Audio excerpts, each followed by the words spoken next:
Boa noite, seja muito bem-vindo e bem-vinda.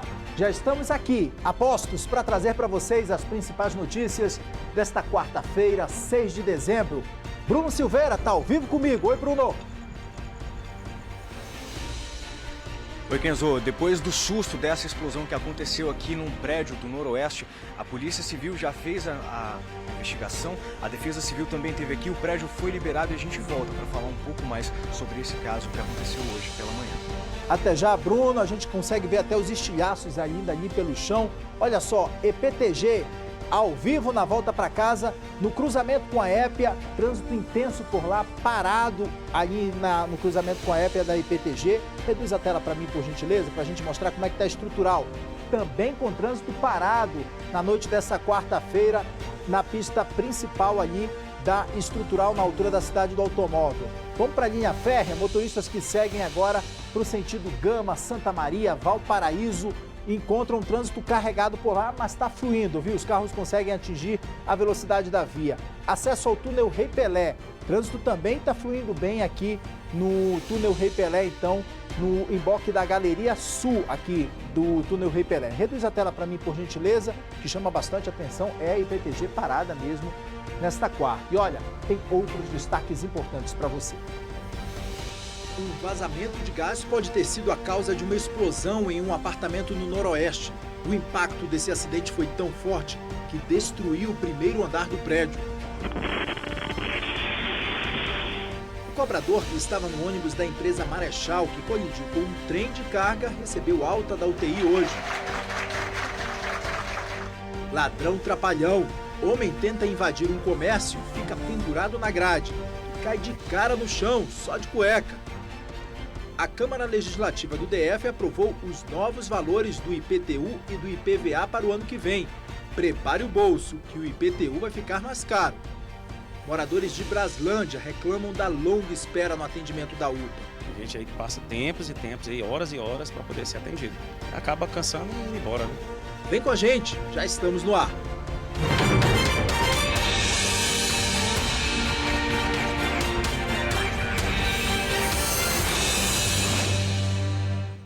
Sete horas 34 minutos, a gente abre essa edição falando sobre um vazamento de gás que pode ter sido a causa de uma explosão em um apartamento no Noroeste. O impacto desse acidente foi tão forte que destruiu o primeiro andar do prédio. Um morador do apartamento onde houve a explosão está internado em estado grave. As câmeras de segurança do apartamento vizinho mostram o estrondo da explosão.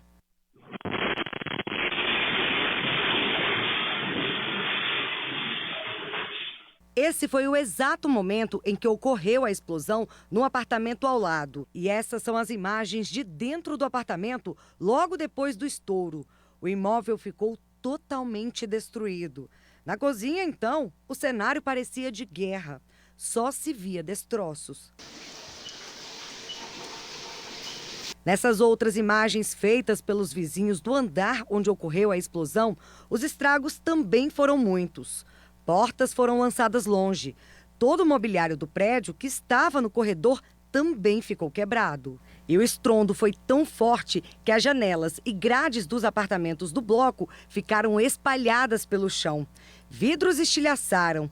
Até o fio do poste foi atingido por uma janela. Esse morador, que não quis mostrar o rosto, conta como tudo aconteceu. Eram as 9 horas, eu acordei com uma explosão muito alta. Meio que a janela de vidro que estava atrás de mim explodiu, caiu para dentro do apartamento toda quebrada. Alguns moradores estavam desesperados à procura dos animais de estimação que fugiram, assustados com o barulho.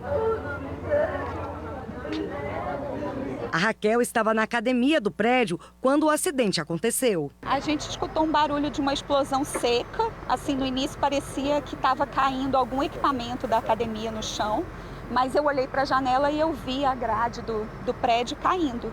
Então eu só gritei para as minhas colegas, vamos descer que o prédio está desabando. Quando a gente chegou aqui embaixo, que a gente viu as janelas todas no chão, meu carro, infelizmente, foi atingido pelos destroços, então está lá na frente, porque não dá nem para sair com ele. O incêndio foi no apartamento 131. O morador teve 60% do corpo queimado. Apartamentos vizinhos também foram atingidos, mas nenhum outro morador se feriu gravemente. A principal suspeita é de vazamento de gás. Alguns moradores já estavam relatando que estavam sentindo cheiro de gás. Isso estava no grupo do condomínio, eu fiquei sabendo depois, mas infelizmente ninguém fez nada, ninguém desligou o gás, ninguém chamou os bombeiros. Os bombeiros fizeram perícia no local, que deve apontar o que causou o acidente. Uma explosão de um gás, ele causa uma onda de choque muito grande, né? Um vazamento, quando ele entra no ambiente confinado, é um risco muito grande para aquela edificação. Com a explosão, essa onda de choque se dissipa, né? Gera um calor, o incêndio se propaga para as edificações acima, mas na edificação específica, a gente tem no prédio que pegou fogo, especificamente que explodiu, a parede dele dos fundos está com risco de cair, mas a estrutura do prédio, a priori, não. E a gente segue nesse assunto agora, atualizando para vocês todas as informações sobre esse caso. O Bruno Silveira, nosso repórter, está ao vivo lá no Noroeste para atualizar para a gente esse cenário. O prédio segue interditado ou não, parece que foi liberado agora há pouco, não foi, Bruno? Conta os detalhes para a gente. Os moradores já estão retornando para esses apartamentos para pegar os pertences. Boa parte ali do andar onde houve a explosão foi destruído pelo impacto desse acidente. Eu queria que você atualizasse para a gente todo esse cenário, inclusive também do estado de saúde desse morador que teve boa parte do corpo ali, 60% do corpo dele queimado por conta dessa explosão. Bruno, muito boa noite, seja bem-vindo, conta tudo pra gente. Oi, Kenzo, uma boa noite a você e a todos que estão nos acompanhando. Então vamos tentar atualizar os nossos telespectadores com o máximo de informação que a gente conseguiu apurar aqui desde a hora que a gente chegou no Noroeste. Olha, a Polícia Civil esteve aqui junto com a Defesa Civil, eles fizeram toda a perícia no prédio e um pouco antes das 6 horas da tarde, então essa perícia foi finalizada. E aí o que aconteceu? Tanto a Defesa Civil quanto a Polícia Civil liberaram então esse prédio porque aqui são duas torres, a Torre A, que fica virada para o outro lado de onde a gente está, e a Torre B, que fica exatamente aqui onde a gente está, que foi onde aconteceu essa explosão. Os moradores da Torre B, eles foram autorizados a entrar momentaneamente nos apartamentos, inclusive a gente consegue ouvir alguns deles aqui em cima para retirar alguns pertences, alguns bens pessoais, roupas, documentos, alguns objetos. Muitos deles também saíram daqui levando alimentos, porque o prédio, por enquanto, está sem energia. A luz aqui ainda não foi reestabelecida. Os serviços básicos, essenciais, energia, água e o gás, foram suspensos aqui, muito porque quando os bombeiros vieram aqui atender essa ocorrência e apagar o fogo, eles jogaram muita água dentro do prédio. Eu, inclusive, consegui entrar aqui dentro do prédio, fiz algumas imagens, vi como é que foi o cenário de destruição que estava aqui, e o que eu percebi é que tinha muita água escorrendo ainda, justamente por conta dessa ação do Corpo de Bombeiros. Por enquanto, a gente conversou com a síndica e ela explicou que quando a Defesa Civil chegou aqui, ela interditou esse prédio justamente por conta da urgência da situação, mas à medida que o tempo foi passando e a perícia foi sendo atualizada, o trabalho foi sendo feito tanto no primeiro quanto no segundo e no terceiro andar desse prédio aqui, então à medida que essa perícia foi sendo finalizada, então o prédio acabou sendo liberado. A síndica explicou que um engenheiro predial que atende aqui o condomínio participou também, porque a Defesa Civil tinha medo de que essa estrutura tivesse sido abalada por conta dessa explosão. A gente percebe aqui na rua atrás também, tem muito vestígio das janelas, cacos de vidro, estruturas retorcidas, porque a explosão foi tão forte que acabou arremessando. Os apartamentos praticamente todos, do primeiro, do segundo e do terceiro andar, estão sem as janelas, sem as portas, de tão forte que foi essa explosão. Por conta desse impacto, houve também um medo por parte da Defesa Civil de que a estrutura tivesse sido abalada. Por isso a Defesa Civil recomendou que todos os andares aqui, o primeiro andar, o segundo andar e o terceiro andar, tivessem que fosse providenciado um escoramento para eles. Então a Defesa Civil trabalhou ao lado dos bombeiros e também desse engenheiro predial que atende o condomínio na verificação então de todas as estruturas. Quando eles terminaram esse trabalho, que eles viram que a estrutura desse prédio, que é um prédio novo, um prédio que foi inaugurado há 5 anos atrás, quando eles perceberam que não tinha então nenhum comprometimento por parte dessa estrutura e que não havia a necessidade desse escoramento nos andares, então eles resolveram liberar por enquanto o bloco B desse prédio aqui na 510 do Noroeste, para que os moradores pudessem então retirar alguns itens básicos.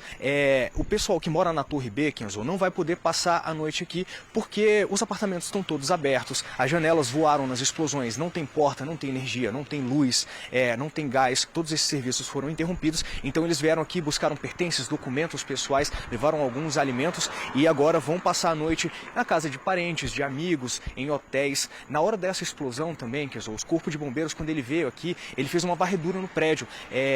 Alguns apartamentos que estavam vazios, eles arrombaram a porta para ver se tinha algum morador, às vezes acontece de ter algum ferido, e tinham muitos animais de estimação nesse prédio. Todos eles então foram socorridos, acolhidos pelo Corpo de Bombeiros e devolvidos então aos seus respectivos tutores. Já o pessoal, Kenzo, que mora no bloco A, que é o que está do outro lado, que foi menos afetado por essa explosão, a maioria deles, se quiser passar a noite aqui no prédio, como explicou a síndica, eles vão poder, é uma decisão deles. Como não teve muito dano na estrutura, se eles quiserem passar a noite aqui em casa para tentar se recuperar desse susto, eles vão poder então passar a noite aqui.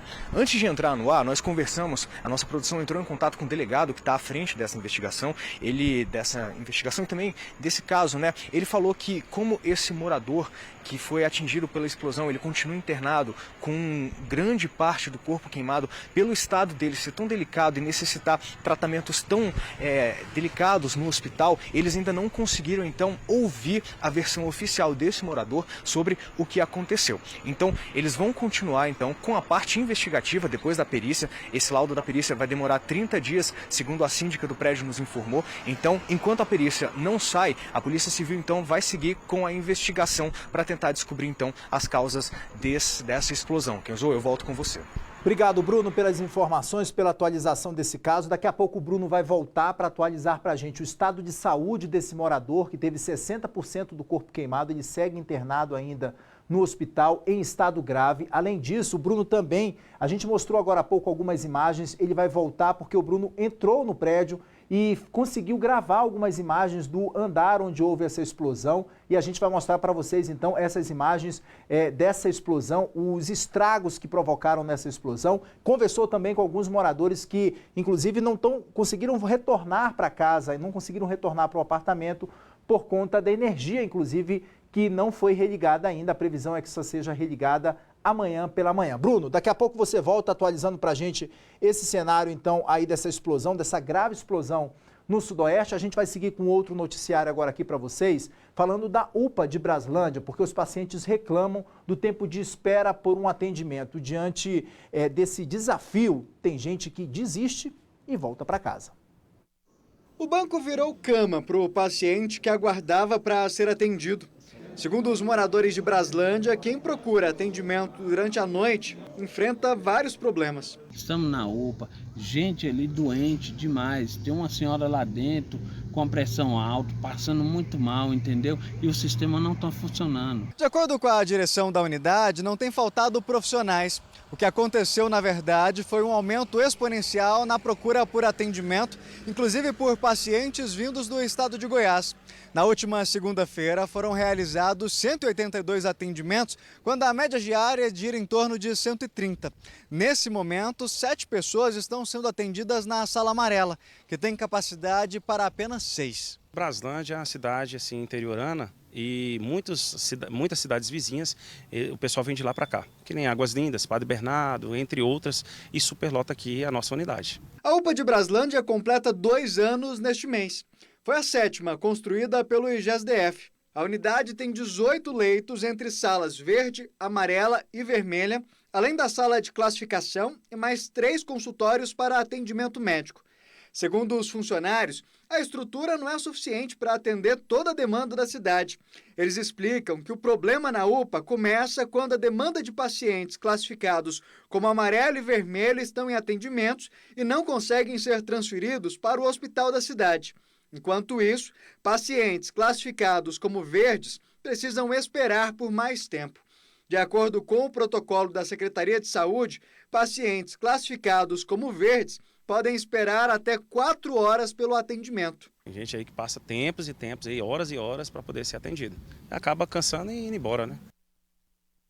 O Instituto de Gestão Estratégica de Saúde do DF, o IGESDF, informou que nas últimas semanas a UPA de Brasilândia tem atendido muitos casos de dengue.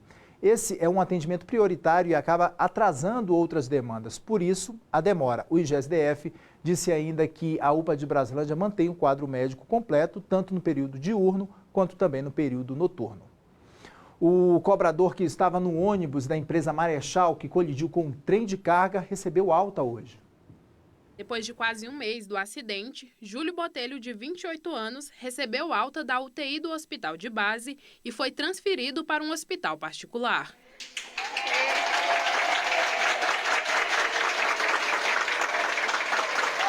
Júlio trabalhava como cobrador neste ônibus da Marechal, que foi atingido pelo trem de carga na linha férrea do CIA no dia 17 de novembro. Uma mulher morreu na hora e 5 pessoas ficaram feridas após a colisão. A polícia ainda aguarda o depoimento do motorista do ônibus atingido. Ele apresentou um atestado psiquiátrico de 30 dias. Já o maquinista do trem disse em depoimento à polícia que estava a menos de 30 km por hora e que emitiu o alerta sonoro. Ele alegou que cumpriu também o protocolo de luz antes da batida. Aprovado pela Câmara Legislativa do DF o projeto que define os novos valores do IPVA e do IPTU. Para o IPVA, a estimativa é que haja uma redução de 4,32% para os carros populares e aumento de 0,8% no caso dos caminhões. Já para veículos de luxo, o aumento pode chegar a 800%. Para o IPTU, o reajuste acompanha o Índice Nacional de Preço ao Consumidor de 3,62%. Os valores começam a valer já no ano que vem. E agora, dá só uma olhada nesse vídeo, pessoal. Imagine uma pessoa que tenta escalar um portão, não consegue. Quando consegue, fica enganchado. Com isso, a roupa rasga, a pessoa cai de cara no chão, sem roupa, só de cueca. Que trapalhada, hein? Olha, mas não acaba aí não, tem mais. Segura o vídeo aí pra mim, por favor, pessoal. Pode segurar porque a gente vai para um rápido intervalo. E na volta eu te conto. Fica aí que vale a pena você esperar. 7 horas e 50 minutos.